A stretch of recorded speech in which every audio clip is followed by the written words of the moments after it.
You ever get that feeling that when it comes to climate change, we're just kind of powerless? That whatever we do is just a tiny drop in this huge polluted ocean? It's a feeling a lot of us in Pakistan have. So let's dive into that. Let's really see if there's maybe another way to think about this whole thing.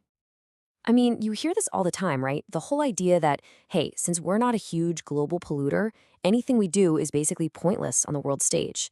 And look, if you're only staring at the big global picture, yeah, it's easy to feel that way. But what if we've been looking at the wrong picture this whole time? And this just lays out the crazy contradiction perfectly. On one hand, you've got our share of the emissions causing all this mess. It's less than 1%, barely a blip on the radar. But on the other hand, our share of the suffering, the floods, the insane heat waves, the droughts, we're right at the top of that list, top tier. So yeah, we're calling this Pakistan's climate paradox. It's this really jarring reality, right? Our own environmental footprint is tiny, but the blueprint of climate change on us is just massive. So let's break that down. What does that actually mean for us? Okay, just look at that number. Less than 1%. Let that sink in for a second.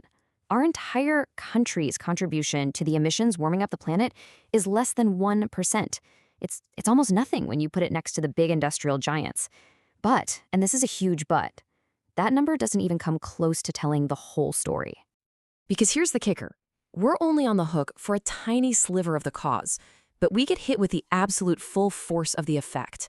And I'm not just saying that for drama. This is the real, everyday reality for millions of people, from the flooded fields in Sindh all the way up to the melting glaciers in the north. Well, they're not some abstract thing you see on the news. They're very, very real. I mean, just think about the smog, that thick, choking smog that just swallows Lahore whole every single winter. It turns the simple act of breathing into a serious health risk. That's not some distant global issue happening somewhere else. That is literally right outside our windows. All right, so let's get back to that first idea, that myth. We are too small to matter. Let's deconstruct that a bit. Maybe, just maybe, that feeling of being powerless comes from focusing on a fight that, honestly, isn't ours to win by ourselves. Maybe we've been looking at this whole thing through the wrong end of the telescope. And this is where we need to shift our focus. What if we just stopped obsessing over those giant global numbers that we can't really change and started focusing on the local environment that we absolutely can change? The most important fight for us isn't about CO2 levels in the atmosphere somewhere. It's about the quality of the air right here in our own cities. Think of it like this. On one side, you've got global climate change. That's the big, scary stuff. CO2, melting ice caps, complicated international policies. It feels massive, intimidating, and totally out of our control, right? But then, on the other side, you have local pollution.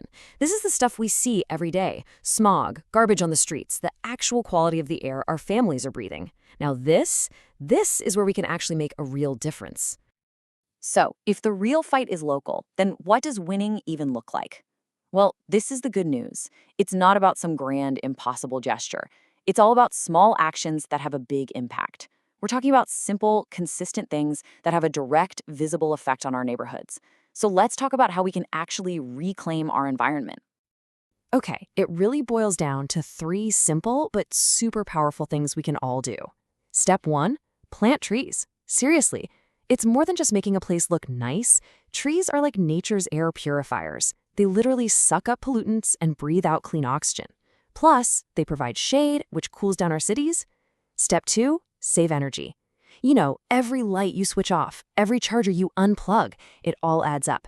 It means less strain on our local power plants, which, by the way, are huge sources of the gunk that causes smog. So saving energy at home directly means cleaner air in your city. And finally, step 3, reduce and recycle. Think about all the trash on our streets. It's not just ugly, it's poisoning our soil and water. By just using less and recycling what we can, we tackle that pollution right at the source. And let's be super clear about this. Planting a tree on your street does more to clean the air you breathe in Lahore or Karachi than any big international agreement ever will. That's a fact. You get immediate, tangible benefits. You're not just fighting some distant, abstract global problem, you are actively, physically making your own neighborhood better. So really, this is all about a new perspective. It's a huge shift, right? Moving away from that feeling of being helpless on a global scale and moving towards a feeling of empowerment right here at home. It's about finally realizing that the most important environmental battle for us is the one for our own air, our own water, and our own health. Let's actually give this idea a name. Let's call it climate agency. What is that? It's the power to combat local environmental problems, no matter what the global emissions stats say. It's your power to make a real, tangible difference right where you live. It's about letting go of those crazy, overwhelming global numbers and grabbing onto the power you have to make your own community better. So let's end on this thought. I mean, can one person in Pakistan, by themselves, stop the polar ice caps from melting? Let's be real, probably not. But can the collective actions of people in one city, working together, totally transform the quality of the air they breathe, making it cleaner and healthier for everyone? Absolutely.